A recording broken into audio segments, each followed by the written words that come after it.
Hello, good morning, good afternoon, good evening, depending on the time when you're watching us from.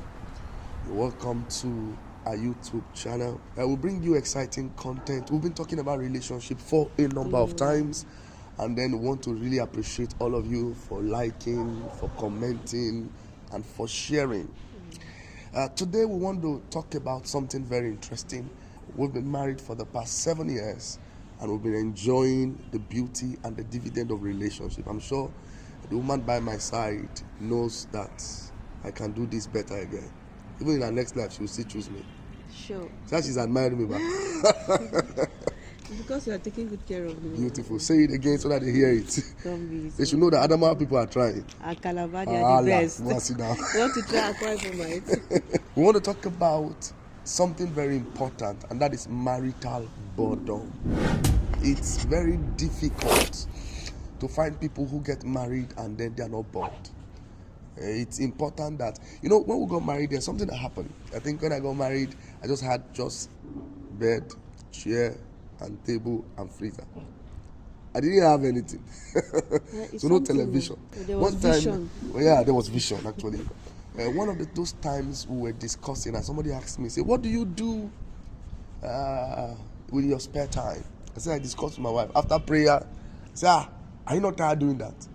It's because we are not bored. There's no boredom. We don't even, how many times do we have to watch television?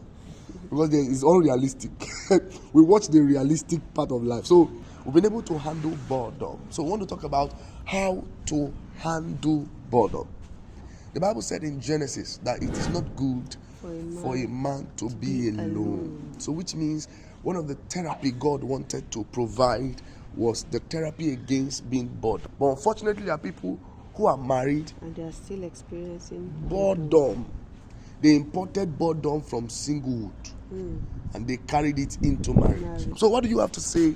First of all, what does it mean to be bored? When somebody is bored, what does it mean? When you are bored, you tend to be lonely.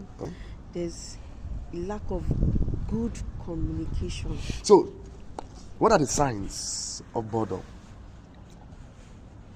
One of the major signs is lack of interest. Lack of interest. Interest in eating food.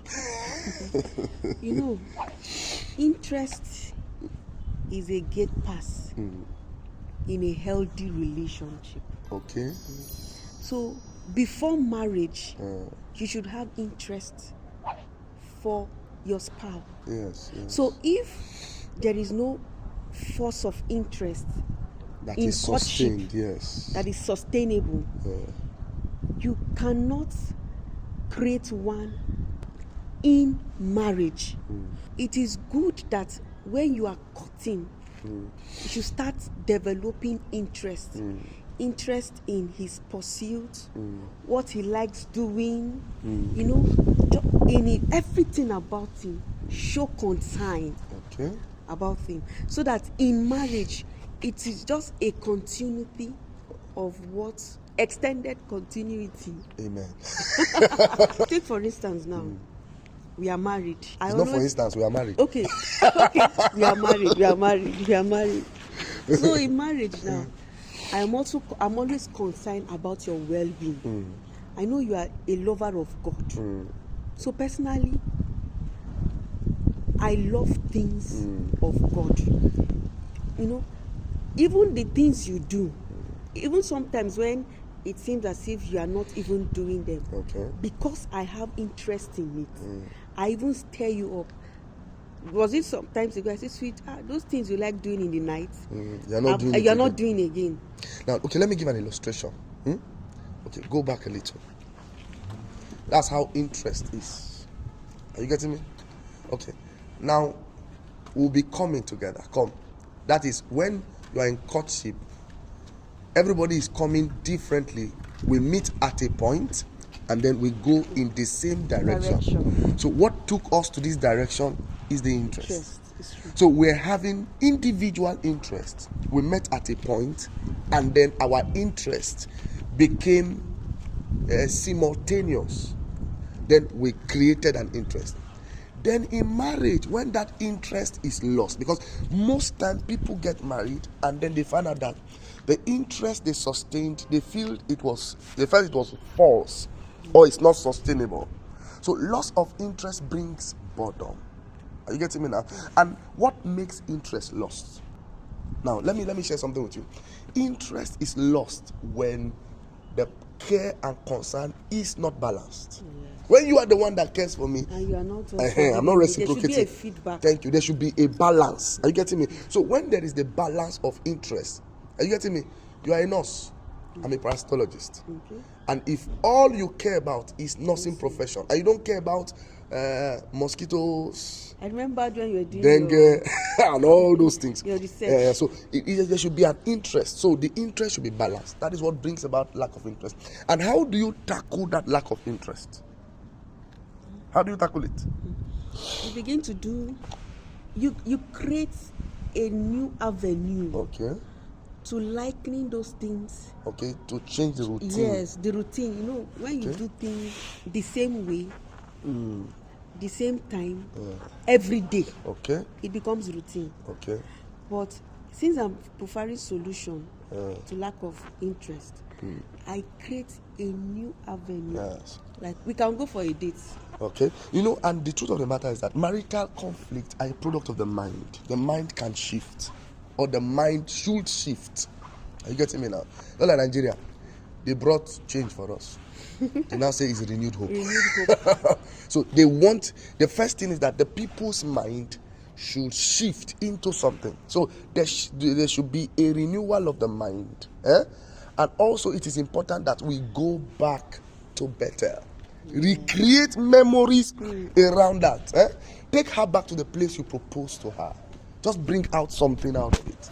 Just change something. Yeah. Take her back to the state you got married. Take her to the altar. See, this was when we got married, though. Just take a trip to somewhere. Just. I'll So take you to Dubai. It could still. it could stimulate the interest and make it very, very beautiful. Another sign of boredom in marriage is when one is easily irritated and provoked. Individually, we have what we want and how we want it. And then when you discover that those things you like doing, you start withdrawing yourself. You start being, irritated.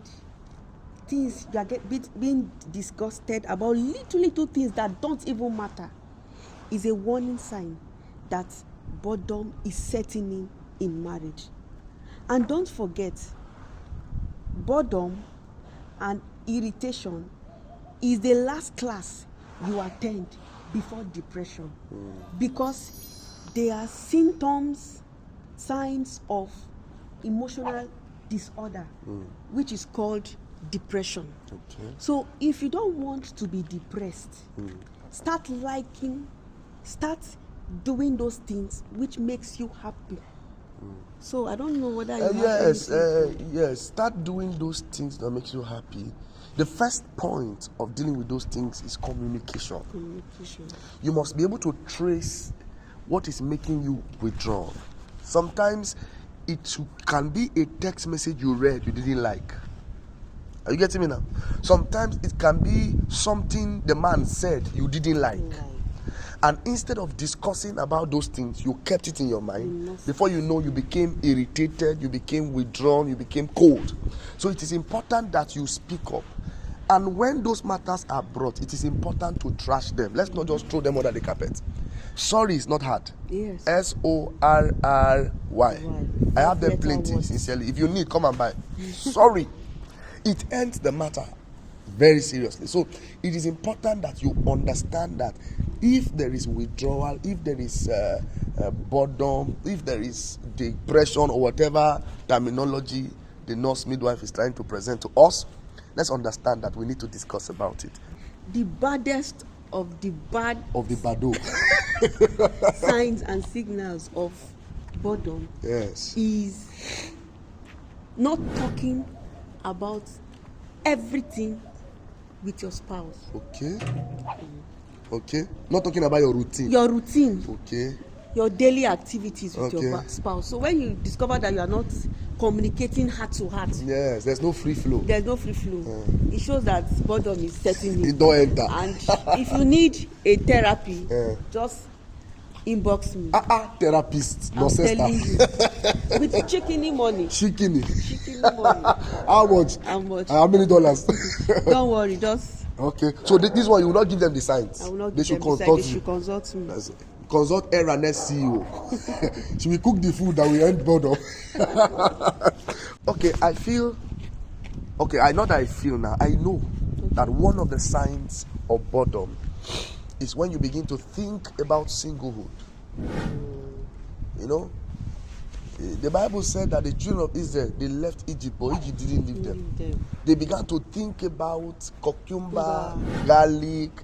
When they had manna in the wilderness, you see, boredom entered. Yes. When boredom enters, it makes you think about your past. It makes you think about your ex. It makes you think about your singlehood. So many people, they begin to think about singlehood. And you hear them counseling single. Say, don't rush, enter here. Yeah. That means something is wrong. There is boredom setting in. They are getting tired. Say, if I had known that this is it, I would have not been in a hurry. Or they may say, if you are still single, you would have achieved more. You see, they'll be careless saying that, and they are saying it. They didn't plan to say it, but they are getting bored in the marriage. Routine is in the marriage, so there's need for us to tackle it. Boredom comes in when you see people trying to create a bridge back to their past. Even people say 2 good heads are better than. So if 1 good head now is not better than 2, then something is definitely fishy. Something is wrong. And it's important that that thing can be addressed. And how do you address it? You see, one thing about the future is something that can be created with a mental picture. Are you getting it now? So what you do is that you create an environment for yourself and for your spouse. Marriage is something you've entered for life. If anything is happening that is detrimental, it is very important that you attack it. And don't wait for it to grow. Because the more matured and heavier the matter becomes, the more difficult it is for you to be able to handle it. So look at the issue on ground and be able to trace it and hit it. And can I tell you the truth? Sometimes when you begin to talk about one thing always, it makes you bored. It kills the interest. Are you getting it now? You're talking to me about a matter and I'm not changing. What do you do to change me? That is all you look at. Are you getting me now? Yes. I wear my shoes and my socks are smelly. And you keep talking that the socks are smelly. It's very simple. Go and buy socks for me. New socks. And ensure I wear socks once in a day. So look for a therapy. Or you be ready to wash it regularly. So there are ways around this thing. Don't expect that as you talk, the other person will hear. If they are not hearing, you should start acting. Yeah. So that is the way out of boredom. Remember when we married now, you are this type that you just come back with your shoes, drop it. But I began to have an anointing for it. And sometimes I will just hold you as a sweet follow me. I'll pick whatever thing, carry it and go and drop it and show you this is where to drop it. And it has because I'm your first baby. Yes. It is easier to handle boredom in marriage when it is in the sitting room than when it gets to the bedroom. Okay. Because all the matters we have discussed earlier are matters of the sitting room. So when it gets to the bedroom, it needs a boardroom, which is a therapist. Okay. Actually, the Ogbonge matter. Marital boredom cannot be noticed when it's all the other matters. But when it comes to the point of deprivation, when it comes to the point of not interested in sexual matters, it becomes a problem. And what causes this marital boredom in the bedroom is when other things, just as you said, are not handled. No communication, no friendship, no relationship, and all you just want is that you just climb on the ship. It doesn't work that way. So those things must be handled in the sitting room, or else it will find its way in the bedroom. And sometimes marital boredom in the bedroom is caused by lack of attention of the need of the other person. Some people are not vocal enough to say, these are my needs. And that is why, I discovered that the women have this less apathy for bedroom matters. Okay. Some people, some women don't even show concern or interest. They don't even talk. They don't communicate their emotions, and they want it. That's why I always counsel young ladies that are intending to marry or they are married, that express Yourself. your feelings, Or else you will be bored. You become tired. You feel like a material that's been used. So boredom will set in. No matter how good he is or no matter how good she is, it's important to express it. Change pattern, change styles, change locations. It makes whatever you are doing becomes interesting and beautiful. Thank you so much for joining us on today's episode.